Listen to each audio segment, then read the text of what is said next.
We're now going to have a special guest performance by Mark Harshman and Doug Van Gundy, who are two of our judges. So this gives you the opportunity to totally judge them.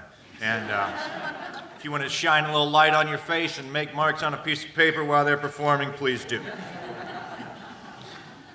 Poetry Out Loud is pleased to welcome popular fiddler, raconteur, teacher, and poet Doug Van Gundy, joining forces with Poet Laureate of West Virginia, Mark Harshman, to present Running with Whiskey, Words and Music from Appalachia, a unique program of storytelling, music, and poetry grounded in the cultural richness of our mountain state, West Virginia. Harshman and Van Gundy have performed this program in numerous venues, including Third Fridays in Wheeling, the West Virginia Highlands Conservancy 50th Anniversary Celebration, Festival Charleston, the Red House Arts Center in Wales, and an upcoming performance at the Appalachian Studies Association Conference in Cincinnati. Let's please welcome Mark Harshman and Doug Van Gundy.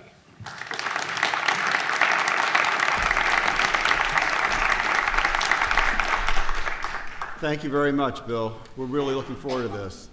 Let me begin, though, by saying, as Poet Laureate of West Virginia, how much I appreciate all that so many people have done to make this day possible.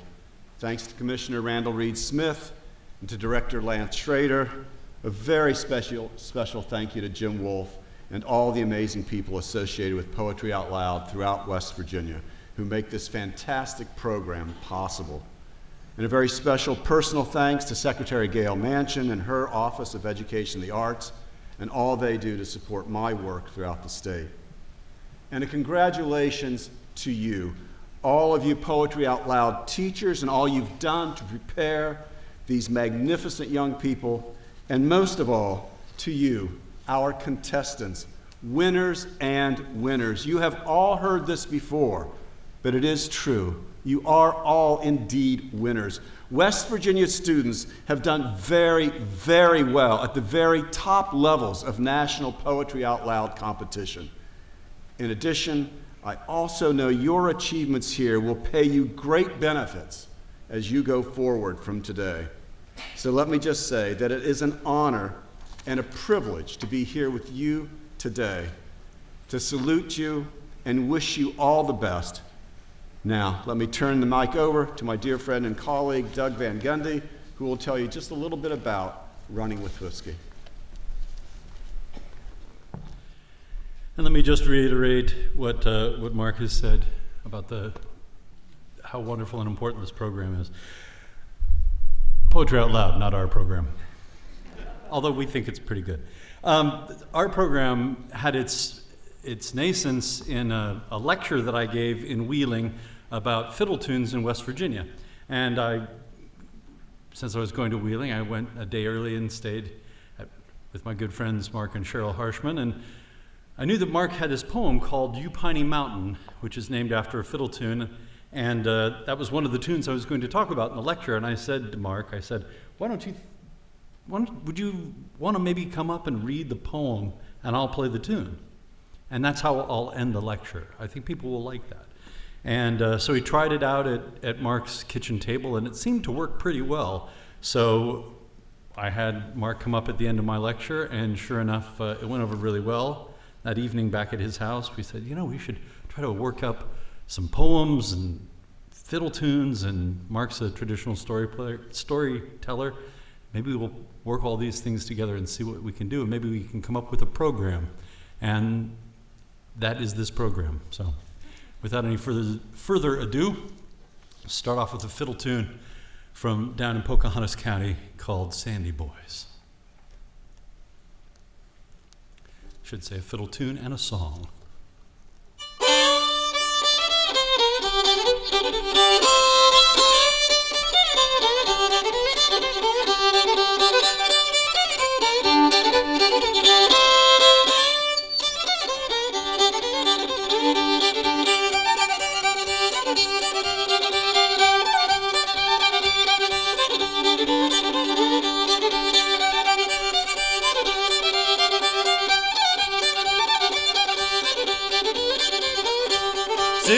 Miles of mountain road, chickens crow for day. We are looking for the big boss man, trying to get our pay. You Do get long, sandy boys, do get long, oh do get long, sandy boys, away from the booger-boo.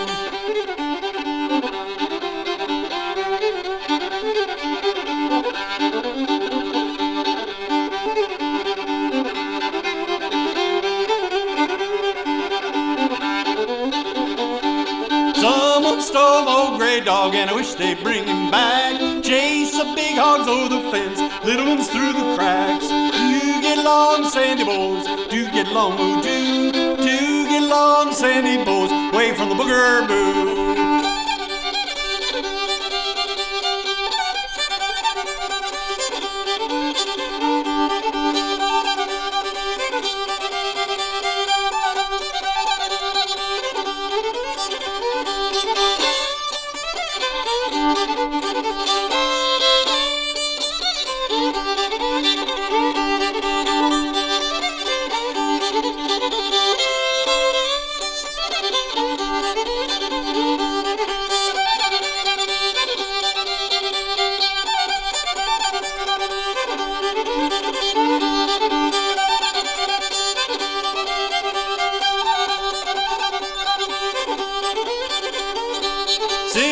Miles of mountain road, 20 miles of sand. If ever I walk this way again, I'll be a married man.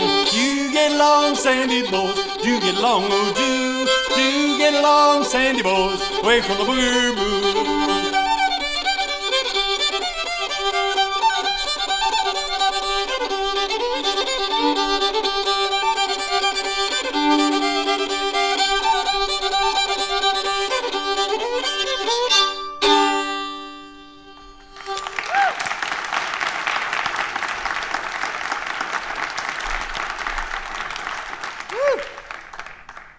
I am the world's worst fisherman, but it doesn't mean I don't love to do it. And it's just about that season. A poem about fly fishing, setting the hook.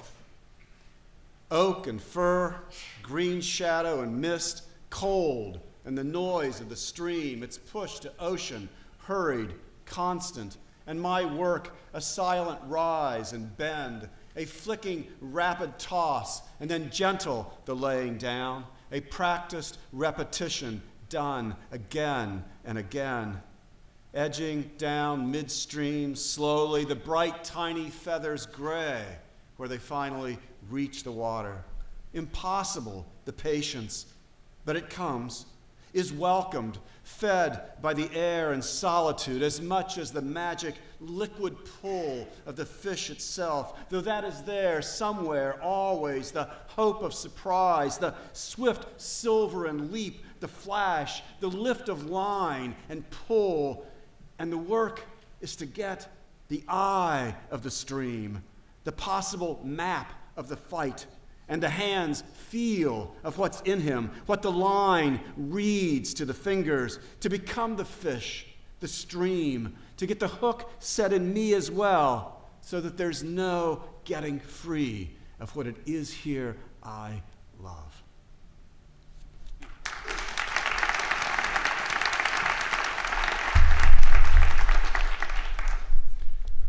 What the Water Told Me. And this is after and in tribute to a wonderful and underappreciated American poet, Ronald Johnson. What the Water Told Me. I am always singing. I have voices beyond voice and fingers that reach into the farthest reaches, into every thready mycelium in the soil, every oak bud strained to bursting, the billowing vapor that is the breath of the fox blooming into air on an April morning. Draw a blade across your palm, and you will see me there, stained red with iron and hemoglobin, the seeping drainage of the acid mine of your heart. Turn over every pebble on the riverbank, and there I'll be, waiting, welling, half as salty as your skin. Kiss the tears from your beloved's cheek, you'll be kissing me. Look, how the strider's feet dimple my surface into lenses, casting 6 circular shadows on the sandy floor of the pool. I keep her safe, hold her up, just as I hold you up, with breath and blood and moist, marrowed bone.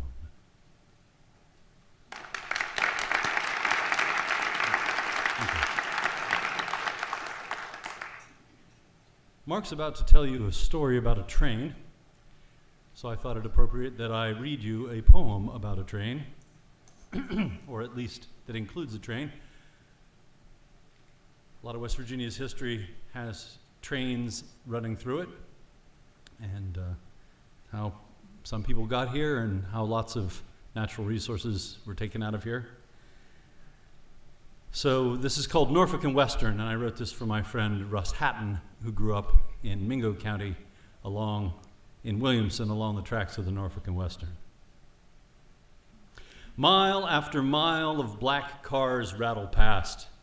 Norfolk and Western trains so long, no rail yard could have possibly coupled them. As if they came from the factory, loaded with the glossy black underlayment of Logan, MacDowell, Mingo. All my life I have watched this ritual of machinery, offerings of men made at the drift mouth, man to man trip to coalface, coalface to conveyor, conveyor to tipple, tipple to coal car to unseen and absent God knows where. It's why I can't bear to look past the postage stamp backyard, backed against the railroad's cindered siding, where my mother hung her pointless laundry, which came in from the sunshine already speckled with the grit my father would grind in at the knees and at the elbows.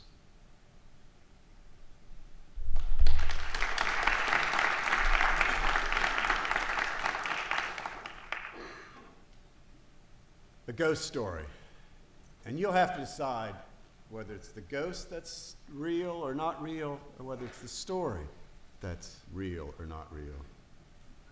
There's a train that runs from Clarksburg, West Virginia to New Martinsville, West Virginia, called the Short Line. It's still there. And this story takes place back in the late 1920s, early 30s. It was the fall of the year. Along about dark, not quite completely dark, but almost, you know that time of night. And it was that Clarksburg run coming into New Martinsville. And that short line train was coming around a big, sharp horseshoe curve, and ahead of it was a 2-mile straight stretch of track, single track. And so as they got around that curve, they began to pick up speed. And they were flying down that track just as fast as they could go, when all of a sudden, here came another train straight at them, flying at them just as fast as they were flying back at it. And so the engineer called for the brakeman to set the brake. But in the same moment, he knew they didn't stand a chance. And so he said to that brakeman and the fireman who was also there in the cab, he said, "Look, fellas, you want to jump? Go ahead." And the fireman, he jumped. The brakeman didn't. I don't know why. The engineer, well, I figured he didn't jump because sort of like the captain of a ship. He was going to go down with his train. Well, now you've got to know this all happened in just a few seconds, 2, 3, 4, 5, no more. And then just as those powerful locomotives were to collide, it vanished, disappeared, passed through them. There was no collision. The brakes squealed and screamed and shuddered, and they came to a stop. And the engineer looked at the brakeman, and the brakeman back to the engineer shrugged their shoulders. They didn't know. But they climbed on down out of their cab and went on back up the track to find the fireman, which wasn't too hard. All they had to do was listen for the sound of his moans. He'd broken his leg when he jumped from that train. And so they hauled him back up into the cab, and they went on into New Martinsville. Well, now you know how it is when something really strange and peculiar happens. You don't always go running off telling stories about it. And that's the way it was with these fellas. They thought, maybe we all just saw something back there. Maybe it was a trick of the light. And I think they'd all been just as happy to have forgotten about the whole thing, and probably would have done, except that the same thing happened again 3 nights later. Same train, that Clarksburg run coming into New Martinsville, about 8 miles outside of town. The same engineer, same brakeman, a different fireman, huh? He was back in town hobbling around on a pair of crutches, that first one. And they come around that horseshoe curve. We're flying down that track just as fast as they could go. And here coming out of the train, straight at them. You've got to realize it was so perfectly real.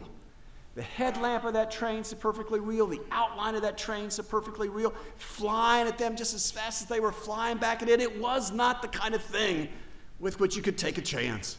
And so again, the engineer called for the brakeman to set the brake. And again, in the same moment, he said, "Look, fellas, you don't stand a chance." And he had told the new fireman the story. "But if you want to jump, you can." But knowing the story, they all stayed put. And just as had happened before, in those few split seconds, just as they were to get together, to collide, it vanished, disappeared. There was no collision. Nothing happened. And they went on into town. But now that this same strange thing had happened twice, the men weren't quite so willing to keep shut about it. And so they began to talk. And you can imagine in a small town like New Martinsville, West Virginia, or any of hundreds of small towns and villages throughout West Virginia, it was not long until everybody was talking about the ghost train, especially when it happened a third time and a fourth. And finally, even the sheriff decided that he'd better go investigate.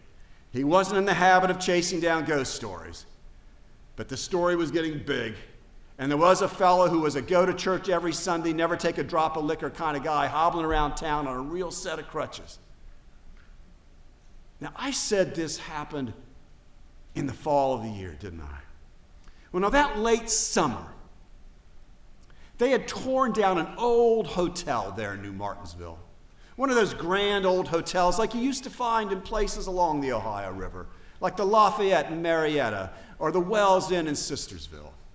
And on this particular day, as they were tearing the place down, the workmen came across one of those big old hallway mirrors, one of those giant mirrors like you used to find in those hotels, all edged in gold, only all edged in black and dirt and dust. But they were careful with it, and they took it outside and lay it among the wreckage, and so happened it was time for them to go to lunch. And so they did. And while they were gone, 3 older teenage boys happened by. And they seen that mirror.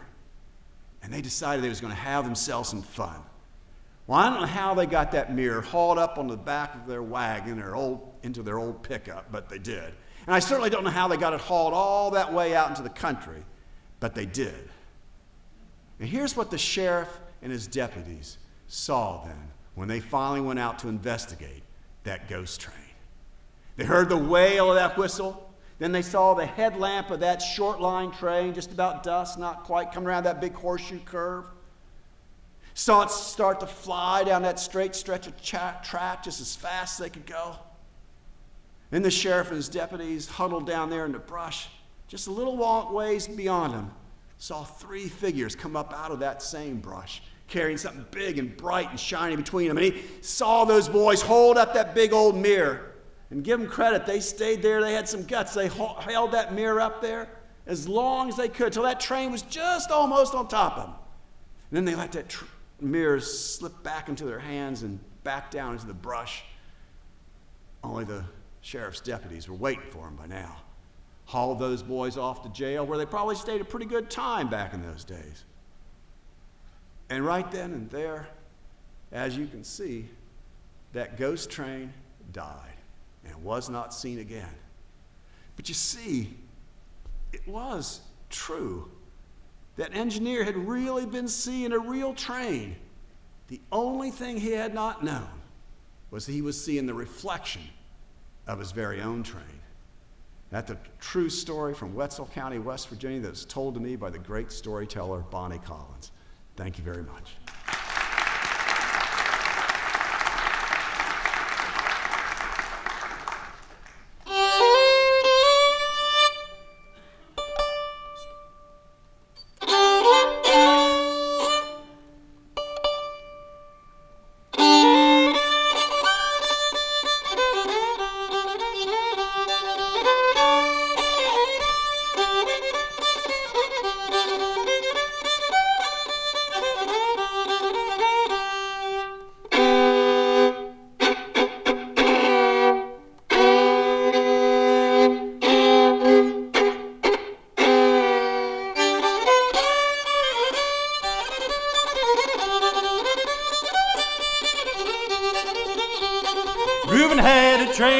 from Richwood to Dane. Hear the whistle blow 100 miles. Oh, Lordy me, and it's so Lordy my. Hear the whistle blow 100 miles.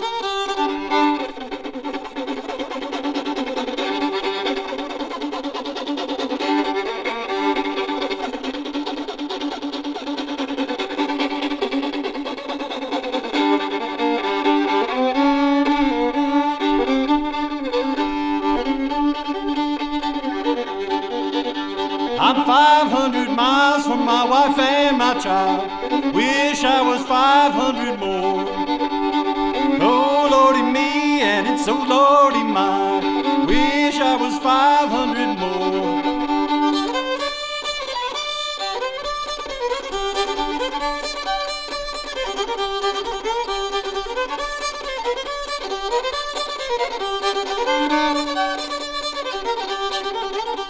Oh, Reuben, he got drunk, he pawned his watch and trunk, sidetracked that raid and went home.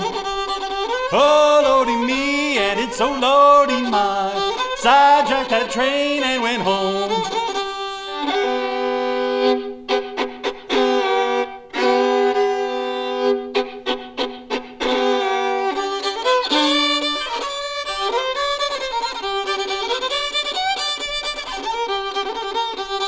Reuben, he is dead, and the last words he said, don't ever let no woman tell you lies. They tell you more lies than there's stars in the sky. Never get to heaven that way.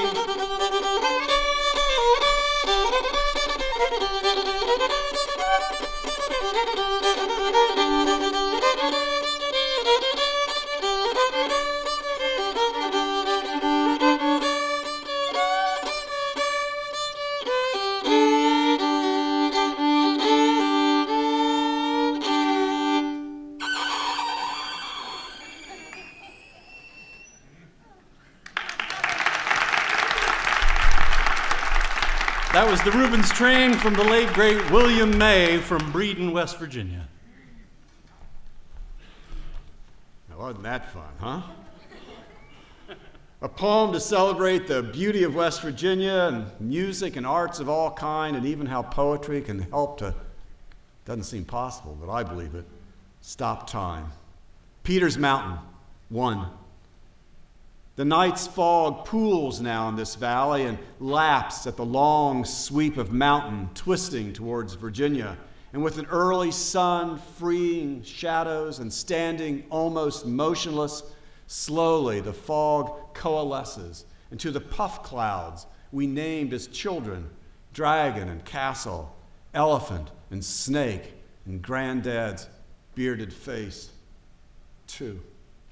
Later, in a white tent, Beethoven's first Razumovsky quartet, gentle and steady, a lulling surf in the viola, a jaunty birdsong melody clear as water in the violins, as if water could sing and light could be held, and through the crack in the breeze-opened canvas, I see the far green teeth of the ridgeline rake the roiling bank of cumulus from this blue July sky and hold the light as if time itself were learning patience and holding still long enough for me to hold it here for you.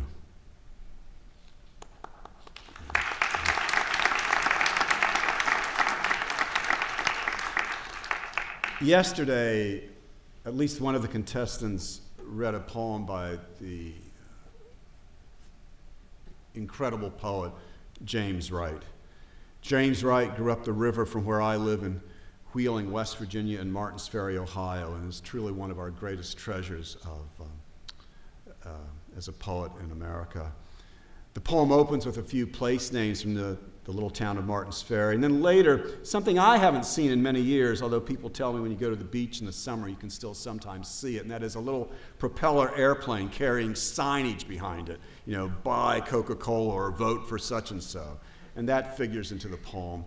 And one last little thing I would tell you before I read it. Wright had a special reverence for the men, and it would have been men in his generation who would put on their wetsuits and go into the river to bring out the dead, the accidental drownings, the suicides, the murders. And it's a poem about the power of poetry. Diving for the drowned. Off the river and up the hill into Ferry, my first time beyond the 4-lane to downtown, brick and glass, the 5 Roses, Deluxe, Novelty, Dutch Henry's, the turreted bank, the strung stoplights centering town, and overhead an airplane trailing its letters, Bob Sumner, county clerk. A good day to advertise, a dark, shingled sky, only here and there licked white with the race clouds of the cold front. A good background for words, the letters only occasionally tipping out of sight. A good background, the valley direct and unmistakably Appalachian, the crowded squeeze of houses between hill and river, between factory and rock, coal and smoke, the kind of place you want to leave and somehow never do. Small towns like this hold on forever. Their close blanket of sweat, their tight rooms of cigarettes and cold where you fight to sleep, their everybody knows you faces flashing everywhere you turn on the brick-rumpled streets. But there were heroes, ones who knew something, who knew the underriver and found the lost. The rivers stink, a pale skin of rot upon them.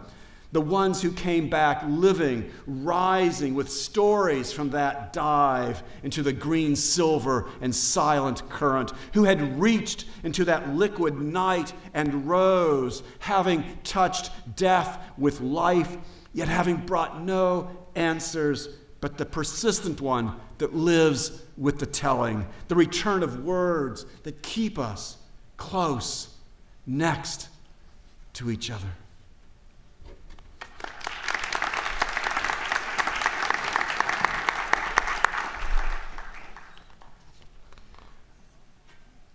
Mark, you've taken my poems.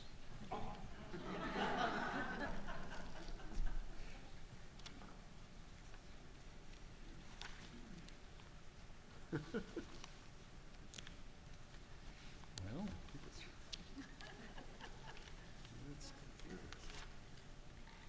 I'd like to point out to all of you who maybe have stumbled on a line during this competition that it happens to everyone. The secret. This is true. I remember that. I also remember, and I take my hat off to that, absolutely. I also remember that we didn't interrupt you while you were talking, but that's all right.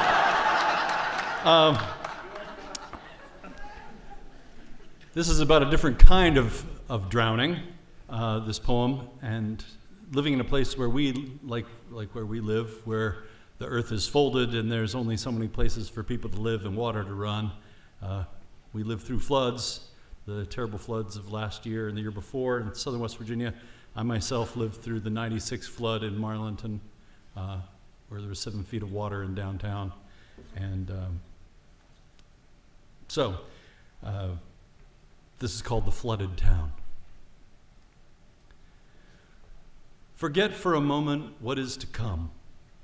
The reek of diesel, the swollen drywall crumbling back to dust, the liberated spores of mold in full black bloom. And just notice this: an empty town at the exact moment the waters crest, nearly silent and everything still. Places that were backyards and ravines and parking lots, and will be again, are, for the moment, backwaters where ducks and wading birds survey their new brief territory. A green heron perches atop a state road sign. A pair of mallards paddle past the drowned front steps of the Baptist church. In the stillness, the clouds are breaking up and sunlight is spilling through. This is not the optimistic ending, the silver sentimental lining. No one will be spared their share of sorrow, their little ladleful of loss. misery has a long reach. But for now, one might be forgiven for seeing them as beautiful, these sunken, unpeopled streets.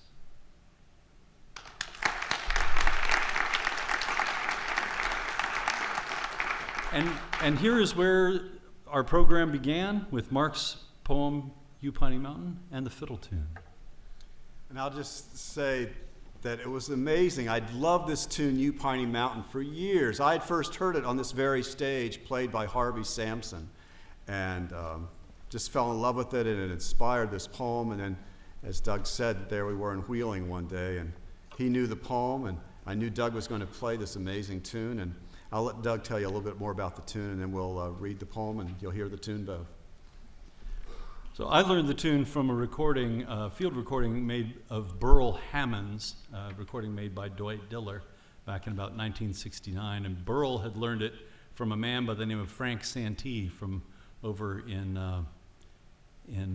Calhoun County, I believe. At any rate, the You Piney Mountains, I know that we have representatives from Richwood here in Greenbrier County. The You Piney Mountains are the mountains that run between, sort of, if you've ever driven the Highland Scenic Highway and looked out to the west over towards Nicholas County from Pocahontas County, those are the You Pine Mountains. And named for the red spruce tree, which the locals called You Pine. At any rate, it's a very old tune, and I'll play it through once, and then Mark will get up and read his poem, and then I'll finish off with a little more of the tune, and we'll be done. Thanks a lot.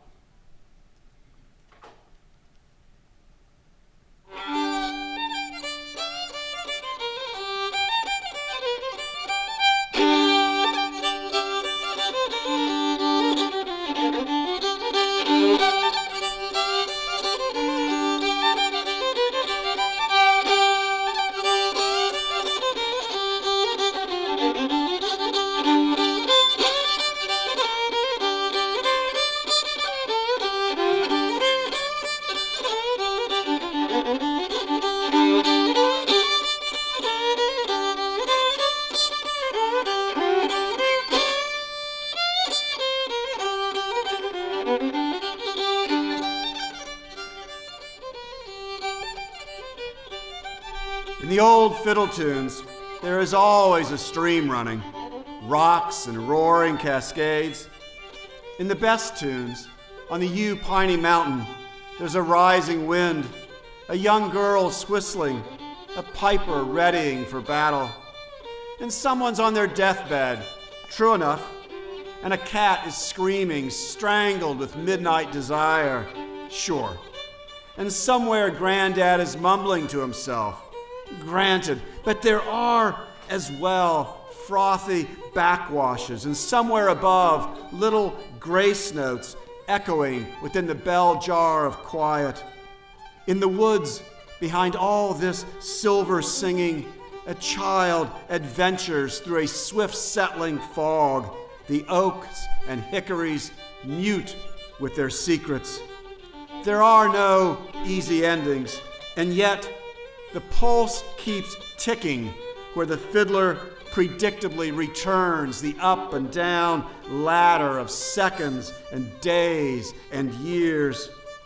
The stream, of course, keeps speaking its many tongues, running syllables and notes, loose and free over its ancient bed. But is it running with whiskey, or running with fire, or just now simply running with spring, icy on this first warm day, running only to run away?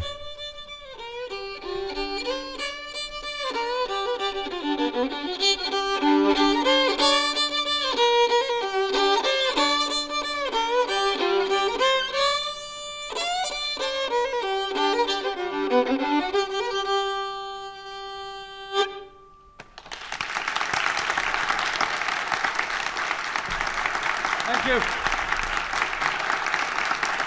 Mark Harshman, everybody. Doug Van Gundy. Thank you so much.